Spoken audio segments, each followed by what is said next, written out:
Hello, everybody, and welcome to the Big Brothers podcast. I'm your co-host, Jacob, also known as Crazy Eyes.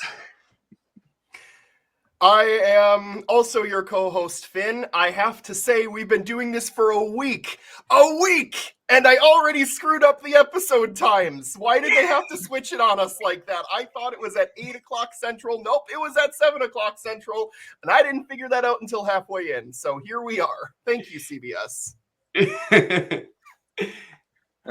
And sporting a mustache that's hopefully a little bit more tasteful than Joseph's, it's your boy Miri in the building. Hey, glad to have you on the podcast. Better late than never. I love it. And so I guess we're going to be pushing this podcast just like CBS is pushing Big Brother, and no notification for you guys, but that's okay.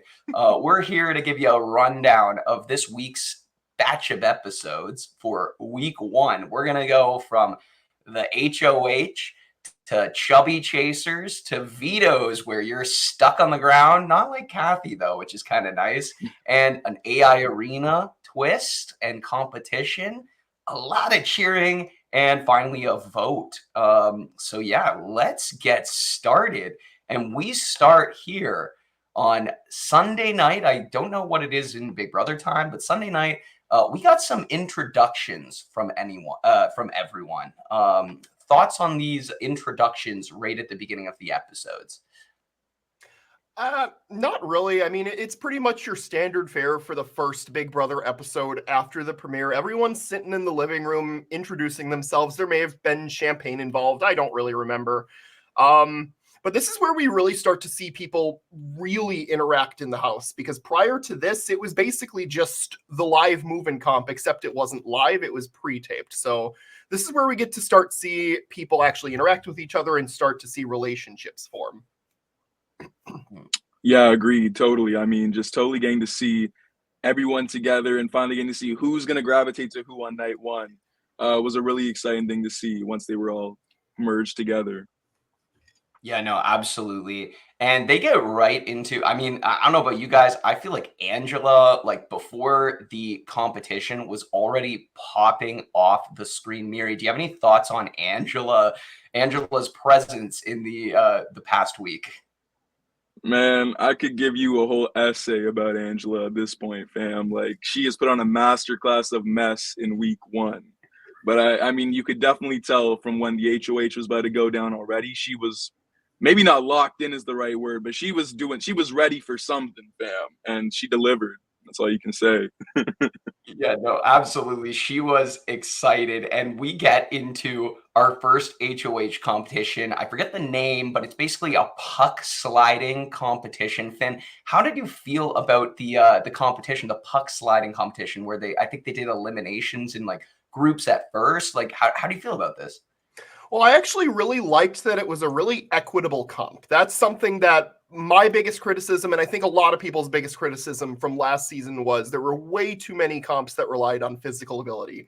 They're literally just playing shuffleboard. And I actually appreciate that they took something as simple as shuffleboard and made it really interesting by introducing all these different rules, where first you're playing as teams, and if you can't find a team, you just don't get to play. That's kind of interesting, and I think it's a really good crapshoot kind of comp to have for that first week, too. Yeah, no, absolutely. Miri, how did you feel when, who was it? Tucker and who was the other person? Mackenzie, right? Yeah, how did you feel about them not being grouped up with anyone? I mean, listen, clearly pretty privilege is going out the window in the BB house, and I'm happy about that, okay? Let's go. I was worried for my peeps like Angela or Kenny, the older people that might just get shucked off in a comp, but you know, they were immediately brought in because everyone kind of had the right idea to just turn to who's next to you and bundle up, you know? So I really fucked with this comp, and I think that they blended the line perfectly between equalness or equity and production value. It looked like a fun comp. It looked like they designed it well, but it was still fair for everybody, you know? So 10s. Yeah, I'm gonna give them their 10s.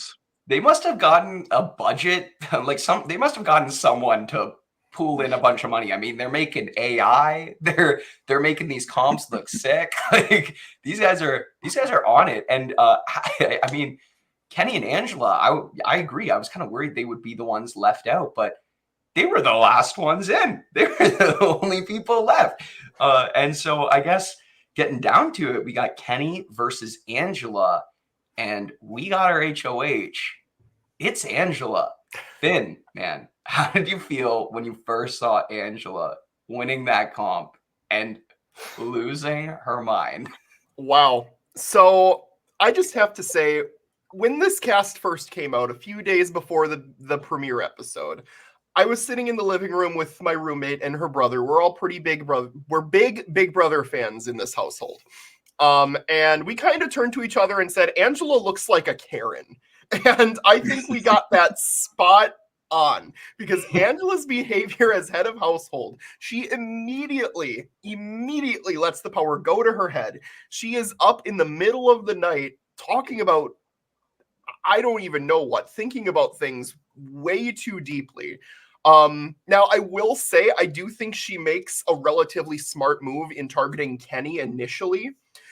Maybe I'm getting a little too far ahead of myself with nominations here, but she does target Kenny immediately, which I do think is the smart move, because a lot of people in the house are looking at this dude and thinking, this guy's a cop, right? We should get rid of him. Yeah, and I think it. Sorry. And I think it makes sense for her to go after Kenny for that reason and just put 2 pawns up on the block. So up to her initial nominations, I actually think she does pretty good work for her first week HOH. It's what happens after that where things take a bit of a left turn. I think Kenny was a great option too, especially because Kenny gives pretty much loser energy. Maybe that's just me, but I am not a fan of Kenny so far. But she nominates Kenny, Lisa, and Chemo to start. Mary, what did you think about these initial 3 nominations? Obviously, Finn thinks that Kenny was a great first target. Did you feel good about Lisa and Chemo being the nominations, like the pawns beside him? Yeah, I think Lisa was doing what she was doing week 1, which is probably being the second most annoying house guest in there for everyone else, just dumping glitter on everyone's food. Ain't nobody trying to eat no edible glitter, Lisa. I'm sorry. What celebrities are you chefing up for that are eating all this glitter? But and Chemo, the vibes curator, man. She's the vibes curator. Not my kind of vibes, I'm gonna tell you that. But she made total sense to go up. And Chemo, bless his heart, he was not really turning it up yet. He was being quiet, chilling with T-Core. Made sense to throw him up there as the pawn, I think. Angela was kind of knocking it out of the park with her noms, like Finn said. But, we're about to get into why this week was as crazy as it was. Yeah, no, absolutely. So she has some conversations, and at one point she talks to Matt, and she says she's making some, I don't know about you guys, she's making some saucy comments towards Matt. And like, if I was calling someone like, oh, you're so hot, like, don't, like, let him be injured, like keep this, everyone wants a piece of your ass, like, these comments are not it. But yeah, she honestly targets, even though she doesn't put Matt up for eviction initially, man, I feel like she changes her target from Kenny to Matt real quick. What do you think, Finn? Yeah, basically over the course of last week, Friday night, it seems like she at some point had this conversation where I think what was said, and I'm not sure if this made the episode or not, but she had a conversation with Matt, I think pre-noms, where they were kind of just going over scenarios, and Matt said something to the effect of, if you want to go that route and put me up and then I come after you, something like that. And then overnight, that just stewed in Angela's brain. She couldn't sleep because of it.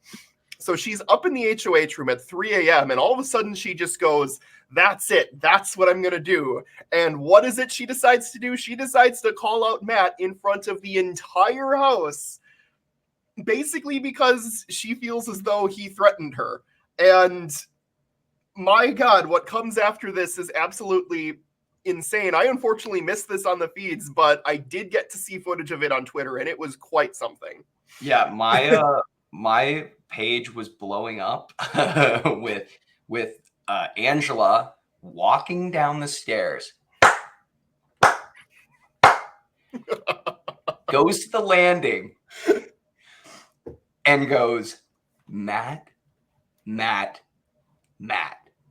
Mary, were you gonna clap along at first to this, or what was your opinion on the Matt call out? Man, I'll tell you this. If I heard her slow clapping, I'm thinking it's sinister. I don't know how anybody in that house thought that was a good thing, that she was trying to get everyone like jazzed up or something, man. A slow clap is never a good thing. Yeah, we got that Never. wrong, Tucker. Oh, man. But yeah, I like Finn said, I mean, I missed the original feeds airing of all of this mess. I was out in Miami. And I'm just on my phone out there in the sweltering heat, you know, trying to rizz up, do my thing. And all I'm seeing is Angela losing her effing mind, man. And I'm like, yo, we really just got, like, welcome back Frenchie. Like, messy HOHs, we're back, baby. Like, oh, yeah. So good. It was chaos. She calls Matt out. And in the episode, it's about 2 minutes. It's still a lengthy section of the episode, 3 minutes of her just like calling Matt out. But man, it's like 15 minutes in the episode. She's yelling at him, saying he threatened her. Talking about his mom. Crazy eyes. I think she called him crazy eyes. I think, like, I'm not even joking, like maybe 10 at times that episode at minimum. So many times. And take a drink every time she says crazy eyes. You won't make it to the end of the episode. You're passing out. I'm gonna need an IV. You're out. You're done. Like, they might have to take you out of the house at that point, man. Like, she lost it. And from my experience, or from what I've like heard, everyone's on Angela's side that's in the house. And so that's kind of interesting, to be honest. But Matt goes after that and starts bawling his eyes out. Finn, did you feel bad for Matt and his mom? I do. You know, to a certain extent, I do.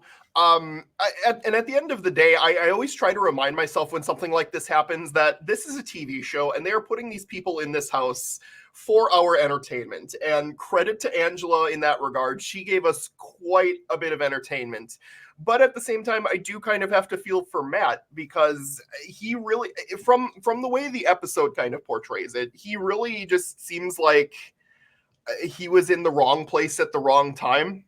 And the wrong HOH won at the wrong time. And unfortunately, that's just the way the cookie crumbled for him. But at the same time, from what I've been hearing, it does sound like some people weren't crazy about the way he comes off. He talks a lot in the house, and he has a tendency to talk over people, which does definitely rub people the wrong way. And I think in the context of, you know, a first week, I think it is the smart move for most people to be on the week one HOH's side in this case, because at the end of the day, you know, just let her have what she wants. She's making a big target out of herself. Let her get her target out, and then let everything that plays out play out. Like the optimal strategy here is to stay as far away from this drama as possible. And unfortunately for Matt, if you're taking Matt's side in this, you're getting involved in the drama. And considering how Angela reacted to Matt, I can only imagine how she would react to anyone else not going along with her plan. I hope Angela is in this house for a long time, because jury at least, please. Oh my God, that was, yeah, honestly, her in the jury house would be, we don't even need cameras there to know the amount of drama that's gonna happen. Holy mackerel. So anyway, we get to Wednesday's episode. Did I miss anything else from Sunday night's episode? Well, the one thing I was gonna say is that, I mean, in that same like fight where Angela's going at Matt, she also exposes kinda the collective, which we kind of didn't really get into, right? Oh, you're right. I was thinking that was a Wednesday thing, but you're right. So, Mary, do you want to tell us about the collective? For sure. I'll try and go off the top of my head from what I remember from the episodes and a little bit of feed recaps. But basically, spearheaded by, I think, Quinn, Chelsea, I think, and Cedric, maybe. That sounds kind of right. That sounds about right. I think Cam and Joseph are in on Him and this Joseph are big. well. Joseph is definitely a big part of it, yeah. And those 5 plus Chemo and was it Angela's in it? T-Core? Angela, yeah, they bring in Yeah. Angela, of course, Angela. as Yeah. HOH, and Quinn goes up there with Joseph, I think, and they go to pitch it to her, right? Yeah, so And they make this alliance without Angela, but like they say like let's Yeah. like without her in the room, but they say let's Yeah. include Angela. And so Yeah. Joseph and Quinn go up and talk to Angela. And Miri, what is Angela's reaction to this? man, of course, to their face, Angela's like, "You guys are saving me. Thank you so much." She's so excited about it. But the second they leave, oh my God, Angela turns back on. Will the real Angela please stand up? Here she goes saying, menacing as all hell. The paranoia's already hit her head top. It's been one day. She's going, the collective's after me.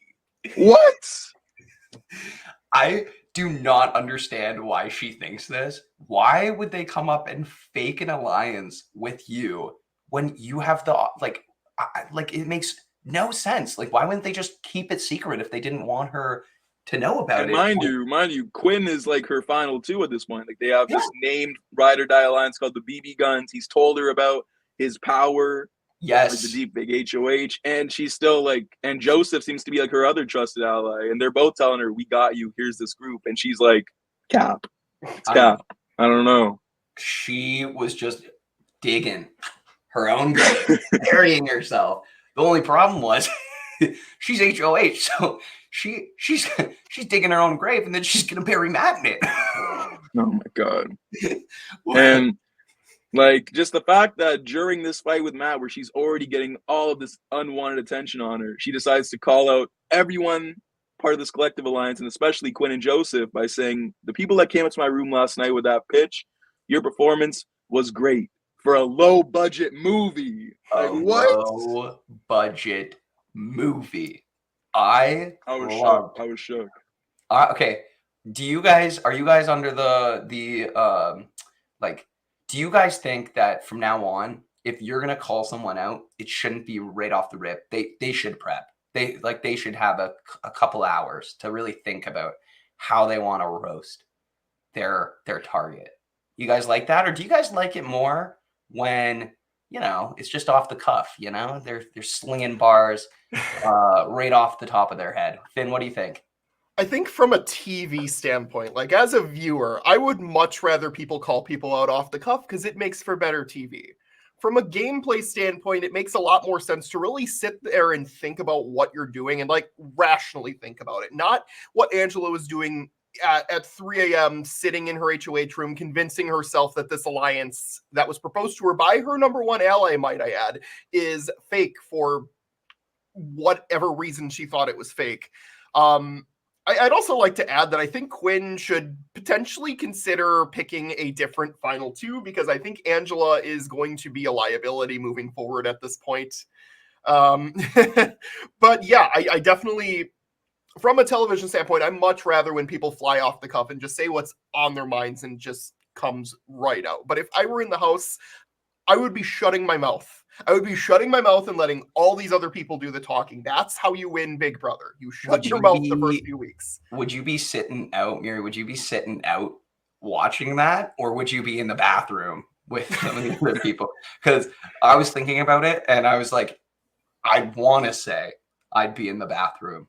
But I think I'd be in the bathroom and then I would be sprinting to the upper level so that I could watch that firsthand, because knowing how I would be living with a house of strangers the first week, yeah, I'd probably be getting some alone time most likely, or maybe just some one-on-one time. But like I'm telling you, the second I hear screaming, I am running to it because I want to see what's going down. I mean, there's nothing to do in this house except wait. So when people are yelling at each other, that's entertainment for you. I mean, listen, the smart thing would definitely be to pull the Dan Giesling, put the covers over your head, just lie down, stay out of it. You weren't a part of it. But, I mean, listen, like Finn said, in that house, time goes by slow. If I see Angela yelling, I'm running to go see what she's yelling about. I don't care if I get hit in the crossfire. You know what I mean? No, absolutely. I can admit I am no Dan Giesling, and I would not be covering up. I would be in that drama so fast. It would be so fun. But anyway, so we move on from this absolute catastrophically awesome event and we move on to a veto. And we got a sticky situation and a spelling bee with a really cool twist, a delete box. Mary, what did you think about this veto competition? Also, sorry, just to name who played, we got Chemo, Kenny, Lisa, obviously, but then we also, the HOH also played, so Angela as well, and she pulled 2. So she pulls, who does she pull? She pulls Tucker played, right? she pulls Tucker, you're right. Yeah, And did she Tucker? pulled Lisa, so Lisa got to pick someone too, I think. Yeah, so Oh, Tucker pulled, and then Lisa got to pick. So she picked Brooklyn. She broke Brooklyn. Big Brooklyn. Yes. Thank you. Should probably write that down. I'll write Sure. that down next time. But those 6 plays. So in this sticky spelling bee, Mary, what did you think about this competition? Oh my god, I love it. This is a classic. Obviously, the spelling comp mixed in with the honey. How could you not be happy? I mean, I wish they made the honey a little thicker. I mean, I think we all could have used Angela getting stuck in the honey to end the week. Come on. Like, let's be real. Kathy 2.0. But nonetheless, it was a really fun comp. I think the deleting letters thing was really ingenious, low-key, for BB Production. They're kind of killing it so far with the comps, I think. I mean, we'll talk about this at the end, but production, don't fuck this up because right For now real. you're doing great. Knock on wood. Knock on wood. But anyway, I think they heard. I think they heard of the call for real. Like, to go off on a little tangent. Like, everything in reality TV this year has been goated, and I think they know they can't let Big Brother flop, and they're doing their best, and I'm appreciating it. Yeah, But- this is good so far. This is some good TV. This is some good reality TV. Yeah. Let me tell you. And what did you? But yeah, think? like, oh, sorry, Mary, keep going. no, I was just gonna say, like, I think that the way that they implemented the twist to the comp has just made it something they should keep going forward. It's a really fun addition to have, like, a deleting letters factor, you know? Yeah, no, I totally agree. I mean, you didn't get any sticky situations, but you got a lot of slipping and sliding. I was like, that's not some sticky honey. That's some slippy honey, you know? But Finn, what did you think about the competition? And what did you think about our veto winner?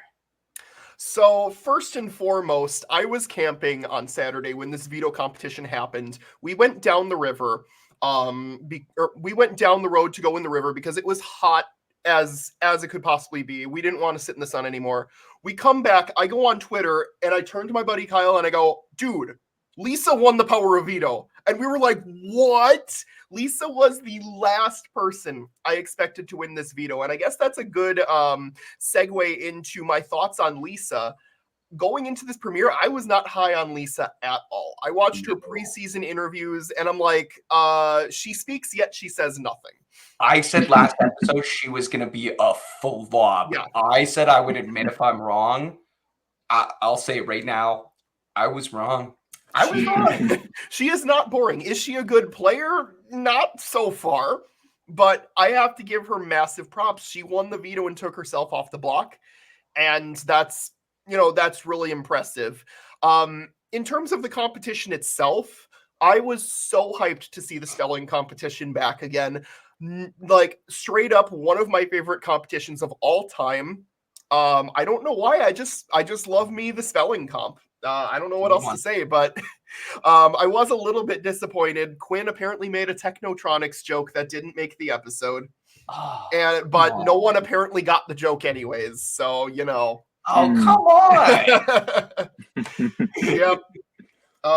Well, as funny as that is, I think it's even funnier when Russell literally spelled the word shotgun. But anyways, we're not talking about Big Brother 11, one of my favorite episodes of all time. But regardless, I love this competition. It's a really good equitable comp. I think it's a great first veto to do.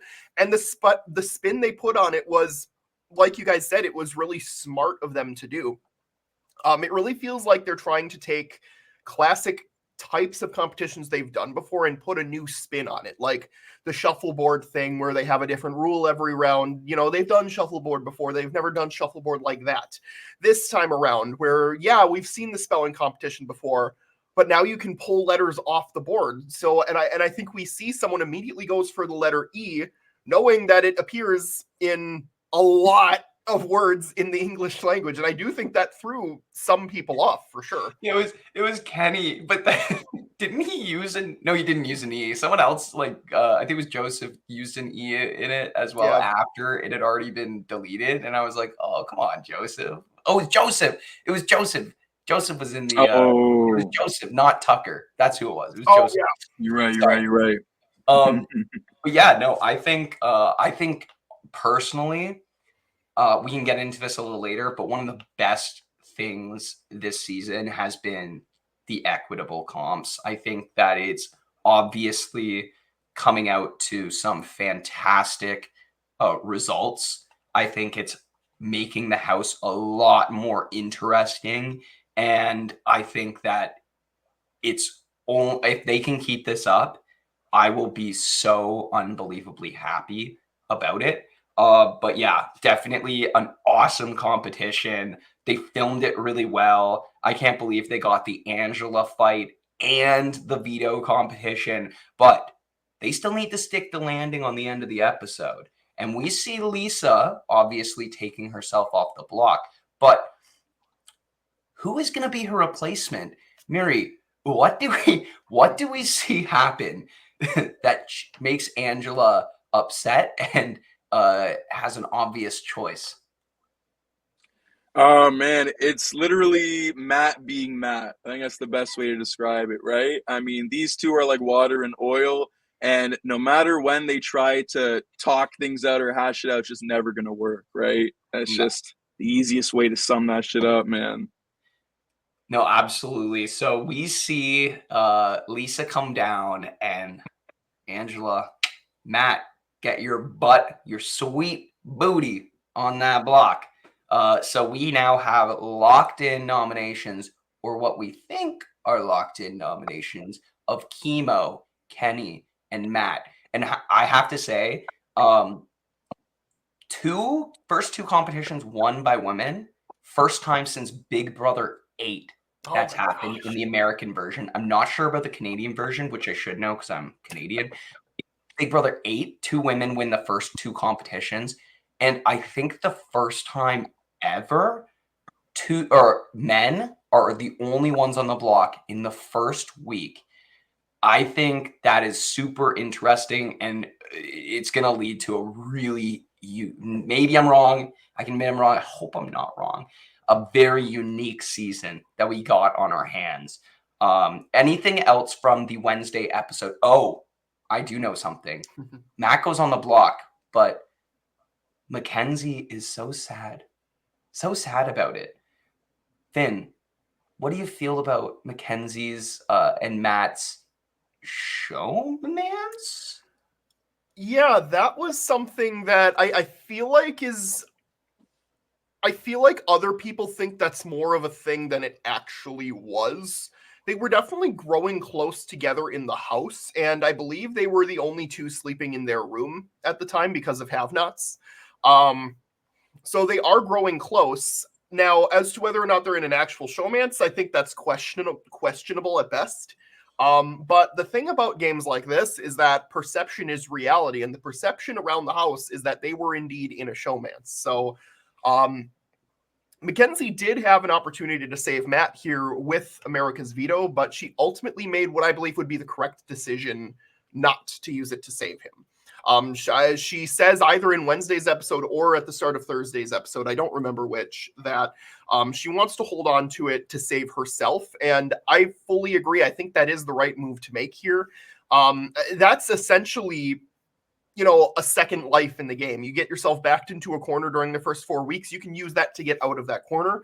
Using it on someone like Matt, who is basically the house target at this point, isn't really going to get you anywhere. All it's going to do is draw a line in the sand, and there's more people on the other line in that sand right now than there are on Matt's side. So I feel for her, I really do in that sense, but I do think this is probably going to be better for her game, just not having to worry about being associated with him in that sense. Yeah, no, I totally agree. And so I guess we should go over the powers quick because we kind of speculated last episode. So The two powers are America's veto. And so this is basically where someone or where Mackenzie uses the veto on someone and then America votes. What are your thoughts on this, Mary? Do you like this power? And I guess we'll go over the second power, the fake HOH with Quinn. Basically, he can steal. Is it coup d'etat? Is basically coup d'etat. Is that like what his power is? Mary, what do you think about these two powers? Well, I really like America's veto. I think it's pretty dope. It's kind of like if y'all remember Canada's HOH and BB too, but it's I think a little less cracked than that because at the end of the day, it's only one replacement nominee that America's getting control of, and it kind of gives the House guests a sense of who are certain casuals feeling, who are they not feeling, and stuff like that. And but it's not too game breaking for me to think that it's a bad twist with the with the deep fake HOH. It's an invisible. I think HOH, that one. I get it. Yeah. With that one, I mean, definitely a little more game breaking, but I mean, I think in the capable hands of Quinn, I think he gets some good content out of it. So I won't bash it till I see what happens with it. They really said like, here's an immunity idol, and then here's the power to control a whole entire nominate a whole entire week and steal someone else's HOH. Were they in the back room and they were like, "Hey, Mackenzie's not really that big of a fan, but Quinn's a big fan. Let's give him this one instead." Like, did they just like Quinn more? Hey, listen, out of the two of them, they picked the right person. I think. Listen, I like MJ a lot, but let's be real. She would have used that shit this week maybe and just sent home someone we weren't fucking with. We were liking a lot, Yeah. So I agree. No, I totally agree. Anyway, so this brings us to our final twist of the week, I guess. And we're going to be seeing this for a little while. It is the AI arena. Now, Finn, last week I famously said I thought I didn't really like this twist, the 3 nominees, the AI arena. But you said, no, I think this could have some legs. I guess this is just the podcast where I'm wrong all the time, but I think that I agree with you. I think this twist is really awesome. What are your thoughts on why you think this twist is such a decent idea by production? Maybe not like, I mean, we were saying earlier, like, we don't think there's been a better twist in a hot minute. Why do you think? I still firmly agree with that. I think this is probably the closest thing to a good twist that we've had in years with Big Brother. And it very much seems to me like Big Brother has been shying away from doing live HOH comps in recent years for whatever reason. Maybe it's because they ran out of ideas to put on the Sunday comp that they just have to have, I guess, and they don't want to do have-nots anymore. I don't know. But it really seemed like they were starting to put HOH comps on the Sunday episodes, which is frustrating because one of the most exciting aspects of the Thursday night episode is that after the eviction, you find out live who wins HOH, and that sets the tone for the rest of the week. It is like, and they've been doing that for a long time, up to still BB 22 and 23. I think they were doing live HOH comps. And, the energy in those episodes, even in BB 22, when it's just a dreadful season, it's still really exciting because you don't know what's going to happen. And now they've just been like, okay, well, we're not doing that anymore. And one of my biggest issues with last season is how boring the Thursday night episodes were, with how many unanimous eviction votes there were, no live HOH comps. It just seemed like these episodes just were an absolute drag. And I think production was seeing that too. And this seems to be like a compromise where they still get to have a live competition.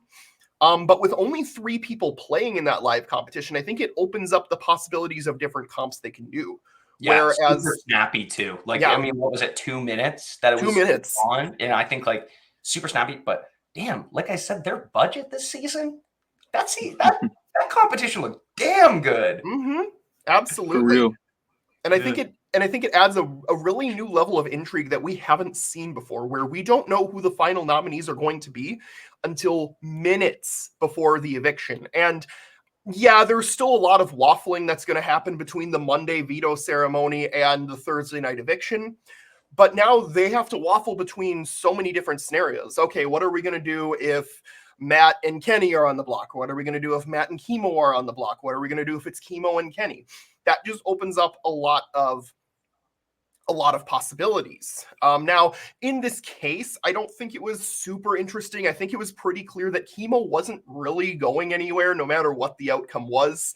I felt like it was pretty clear that it was either going to be Kenny or Matt going home, no matter how this played out. But the fact that we didn't actually know for sure what was going to happen until we saw that competition play out, I really like that. And that's why I'm really high on this twist for now. We'll see how it plays out the next few weeks. I do think it could have some game ramifications. I do think nominating 3 nominees each week does kind of encourage you to use like the same 2 or 3 targets over and over again. So we'll see how it plays out. But so far, I'm really liking this twist. Yeah, Miri, did you like this twist this week? What are your thoughts on it? I am all for it. I'm pro AI Arena. I think it is playing out perfectly, at least as far as week 1 went. And I just think it's going to keep delivering. I mean, I can't really find a bad thing about the twist, frankly. I mean, it incentivizes blind sides because you don't want to be telling someone I'm voting you out if they're going to go and win safety 5 minutes later. It also adds a kind of exciting element where, you know, what if, like, for example, Kaser's on the block and he wins that AI Arena and he comes up, I'm going to be jumping out of my seat, so excited about that, you know? It gives one last chance, and this usually isn't a good thing because usually the comp beats are the ones we want out and they're always finding a way to get back in, but it gives a chance, especially with these more equitable comps, for like a fan favorite that's found like they're back against the wall to have one last chance to save themselves. And in a live setting where it'll be even more, you know, all the senses are heightened, everyone's more excited and tense. I feel like, yeah, I'm all for the twist. I think it's going to be a great addition to the season. Absolutely. And we get, after this AI Arena, Chemo winning, and maybe my all-time favorite Big Brother moment ever. It's top 5, 100%, genuinely. Like, Chemo, Julie reveals, everyone's waiting, bated breath. Julie reveals, Chemo is our winner. Angela looks like she just won the lottery. Everyone is screaming so loudly and so with so much happiness for Chemo, except then you see Matt and Kenny coming down the stairs, knowing they're the ones that are still in the block, and no one cares. Not a single person cares. They're screaming out of joy that Chemo's off the block, and all I can see, they like do a little quick cut of Mackenzie like consoling Matt quietly, and then it flashes to Tucker just going, yeah. It's the funniest shit I think I've seen in so long. I actually cackled out loud at how funny that was. So Chemo wins the AI Arena and arrives the block and comes down and is crying happiness, so happy, except for there's 2 frickin' walls in front of the camera the whole time. And Chelsea and Cedric, I think they kind of shot themselves in the foot because the costumes again looked great. They looked hilarious. But oh my god, I couldn't see shit. Miri, what are your thoughts on this whole sequence of events?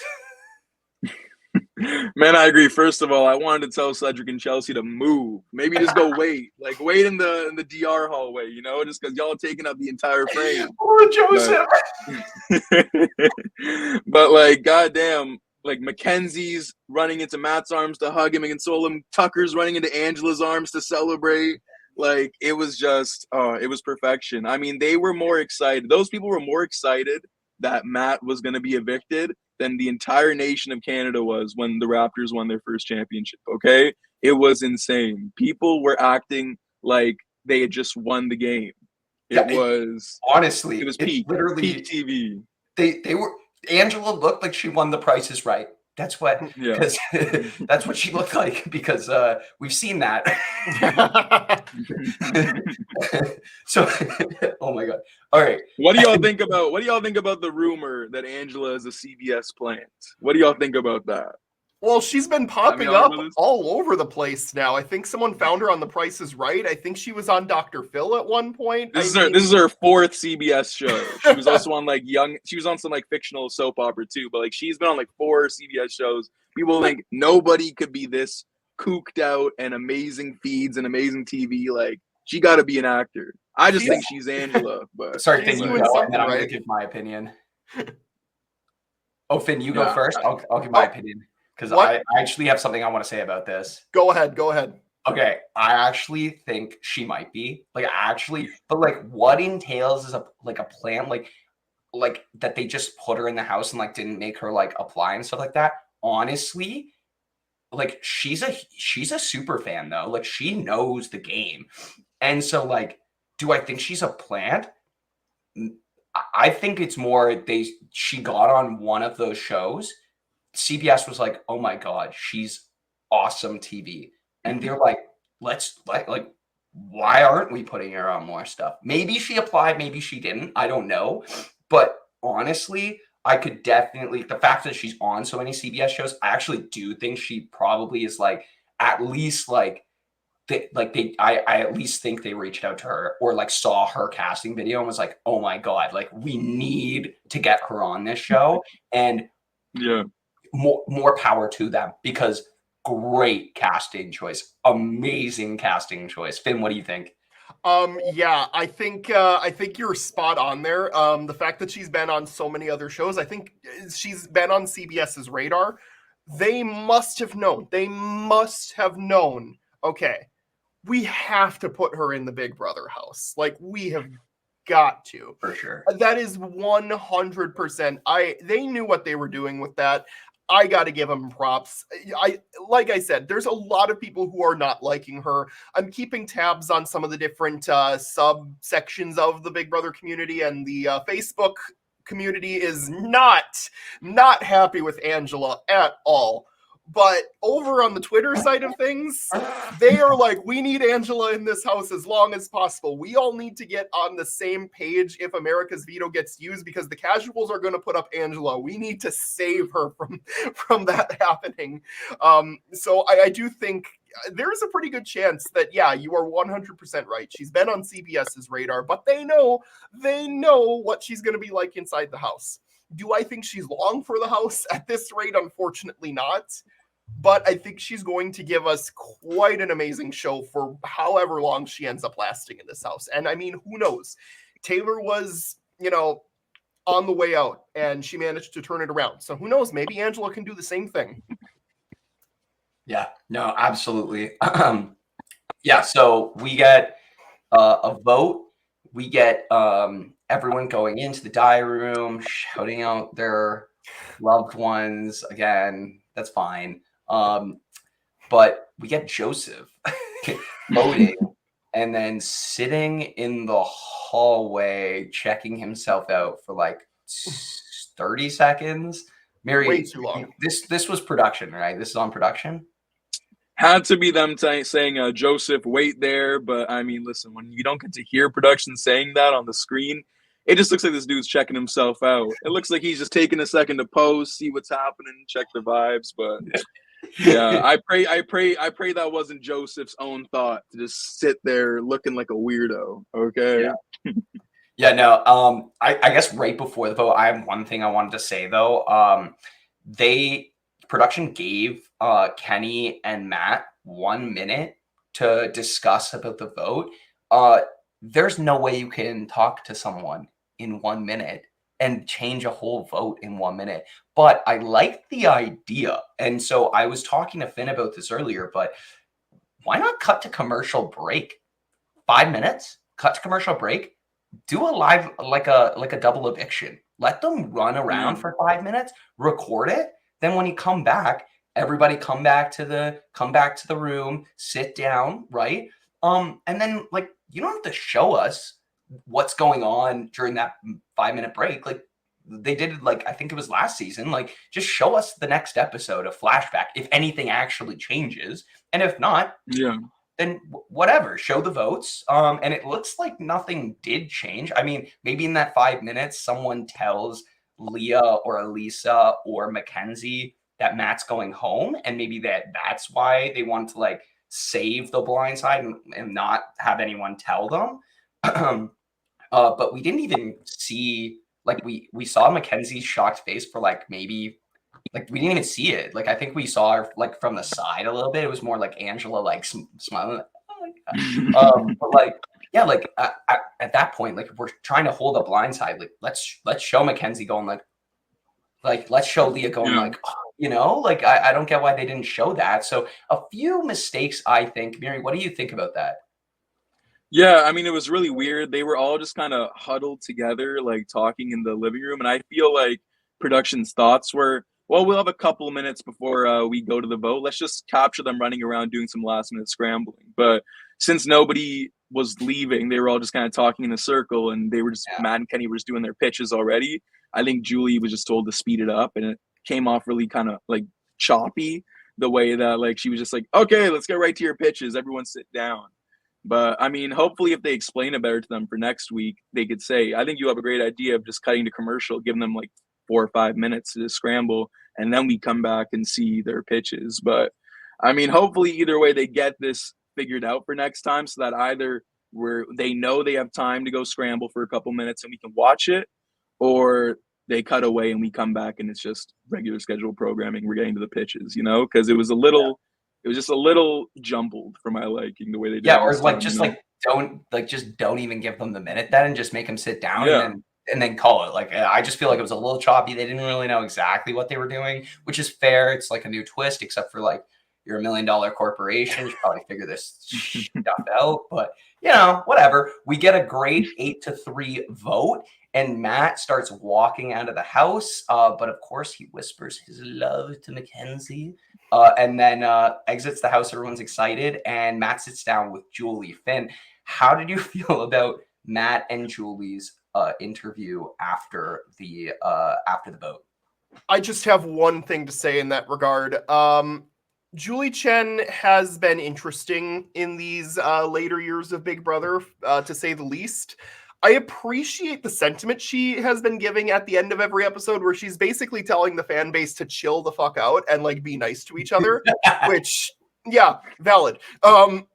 I thought it was really awkward, however, that she closed out the episode by pointing at the teleprompter and telling Matt to read it along with her. And he was just like, what? Love one another? Oh, okay, cool. I just got voted out, but yeah, sure. Love one another. Like, if it were me, that's the last thing I want to do, I just got evicted from a show that I quit my entire life to be on, and you're making me read off a teleprompter. What are you doing, Julie? Like, I'm sorry, Julie, are you okay? Are you okay? I mean, to be fair, Matt's mom has had Julie Chen as a role model since 1993. I'm like, dude, and not to discount what you said, Finn, I totally agree, but I don't think it's been Matt's lifelong goal to be on Big Brother. I don't even think he knew anything about the Yeah, that's fair. That's fair. At the same time, he dropped his entire life to be on this show. I guess. He went out first.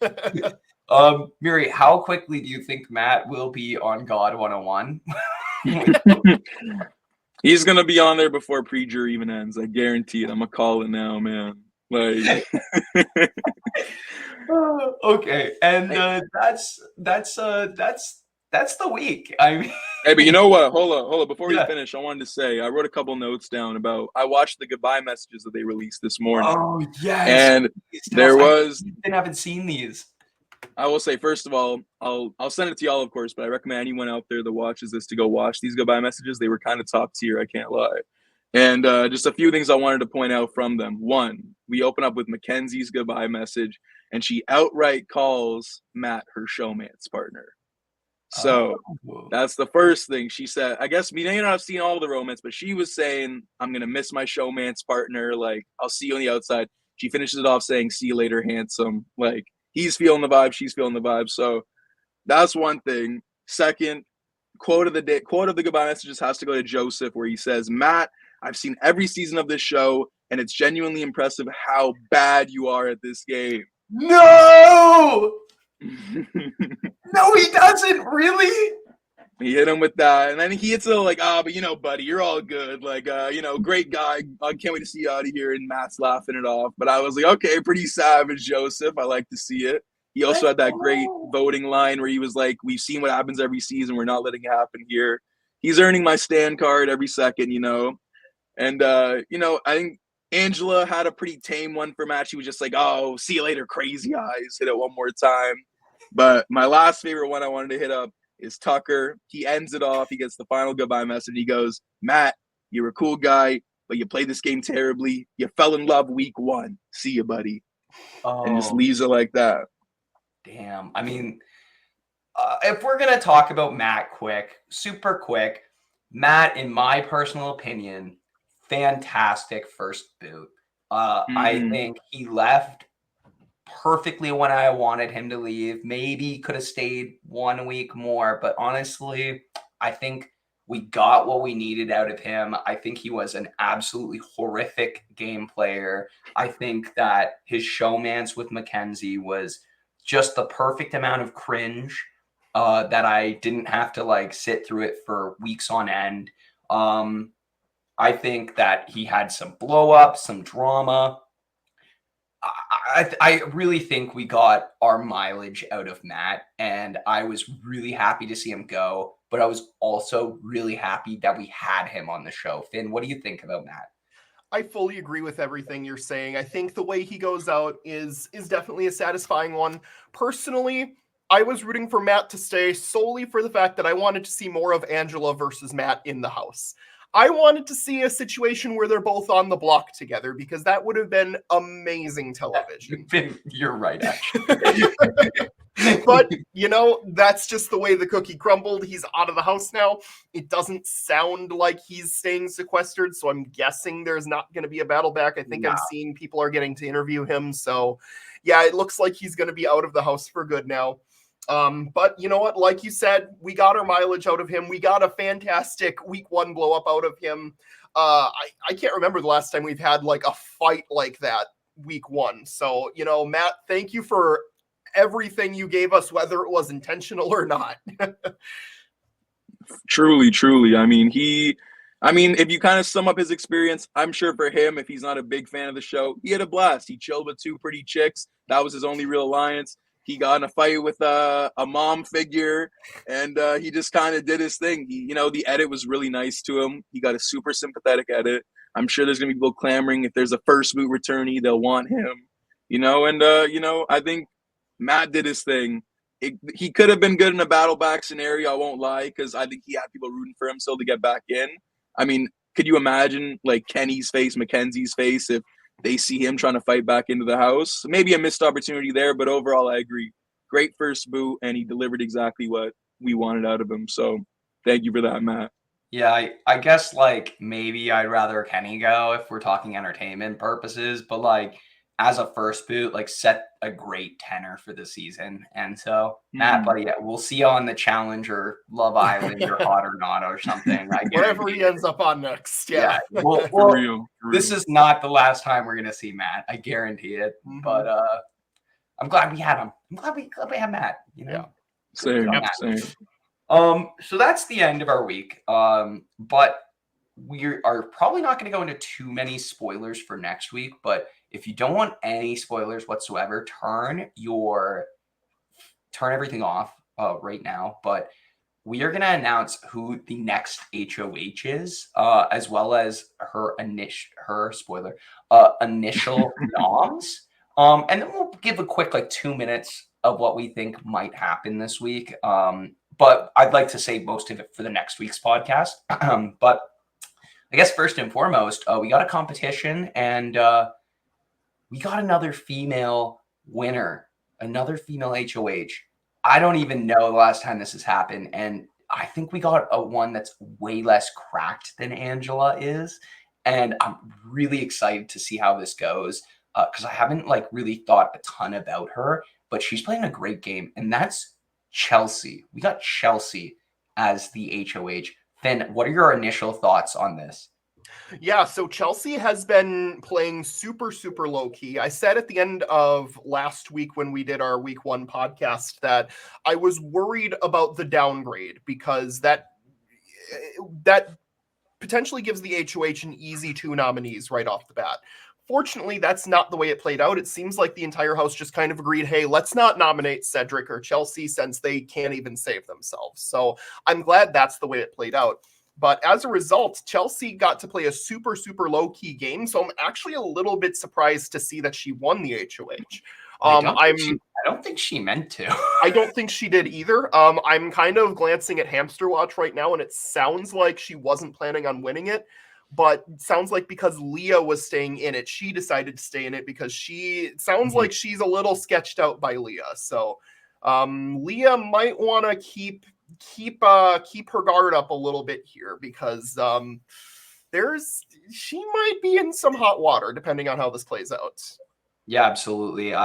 Very interesting. Miri, we also got some nominations by Chelsea, and those are Lisa, Kenny, and Angela.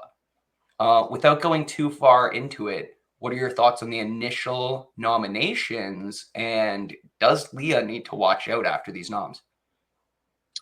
I am nervous for Leah. I think that, someone as smart as Chelsea being in power definitely opens up the opportunity for a bigger swing to be made post veto, especially when you got the former veto winner Lisa back up there. Could we see a veto queen reign start happening? I'm so here for it. If she does, I'm actually legit here for it. I would 4 comps won by women in the first 2 episodes or 2 weeks would be sick. That would be so much fun. Welcome. Be really fire. Yeah, and Lisa's the one that's the veto queen of the season. That shit would be awesome. You're not getting me and my oils and my glitter out of this house easily. My moon water will protect us. And on that point, I think Lisa's might want to take it down a notch with the glitter and the oil because I think they're getting annoyed. So, in the event that nominations stay the same here and Angela pulls herself off the block in the AI Arena comp, I wouldn't be surprised if they say, hey, let's just get rid of Lisa. Kenny can stay another week. He's on the bottom. He's on the outs. Apparently, he volunteered to go on the block as a pawn, too. So that was interesting to see. What? Can I just say, my wish list for this week, I have 2 requests. One, we need a Kenny Angela blow up post Mad Eviction. Yes. I need him to react. I need him to react to them all celebrating when they saw Chemo winning. I need some sort of blow up there. And then I need Angela to stay. That's all I know. We can't lose her week 2. She needs a couple more weeks. Because I feel like now that she's on the block, she can't be her same kooky self. Hopefully she will be. Who knows? But I mean, I pray we get Angela for a little bit longer, man. We can't lose her yet. I hope. I think based on what Chelsea has said from the few spoilers I've gotten from what Chelsea has said, I think Angela should be somewhat safe. And I think that people would vote out Kenny over Angela. If those 2 are the 2 that are left in the block at the very end of the week. And I hope to God that happens, that Kenny goes, because I'm not a fan of Kenny. But anyway, that's everything. Any last remarks from either of you 2? I am keeping my eyes on Twitter all day long because there will be a veto competition being played today. I can't wait to see who wins it. And, I feel like some of the most interesting time in the Big Brother house takes place after the veto competition and before the veto meeting because there's just so much up in the air at that point. Anything can change at that point. I'm really excited to see how this plays out. I'm going to see Deadpool versus Wolverine this afternoon, so I probably won't be able to see anything live. So I'm looking forward to opening up my phone after the movie is over and being absolutely shocked at the veto results again. And you know what? If Lisa wins it, I'm going to jump up and down because that's awesome. Yeah, I agree. Hell yeah. Yeah. We have one last thing before we sign off here. Last week, Finn and I did a little bit of a draft. So I got Leah, Joseph, and Rabina. Finn's got T-Core, Chemo, and Quinn. Mary, buddy, let's hear your draft. You get a little head start from us, which is nice for us. But you also have 6 less people that you can pick from. If you want to pick Matt, you can. No, I mean, I don't mind. It's tempting. What are your 3 members of your draft? Whew. It's a tough call because my heart goes, I'm taking Angela, but my head goes, ain't no way. So I think I feel pretty steadfast. My first pick, I think I've been fucking with his vibe from the start. I feel like he's got a really good shot to make it far. I'm gonna take Cedric. My first pick. Choice. Yeah, good choice. Yep.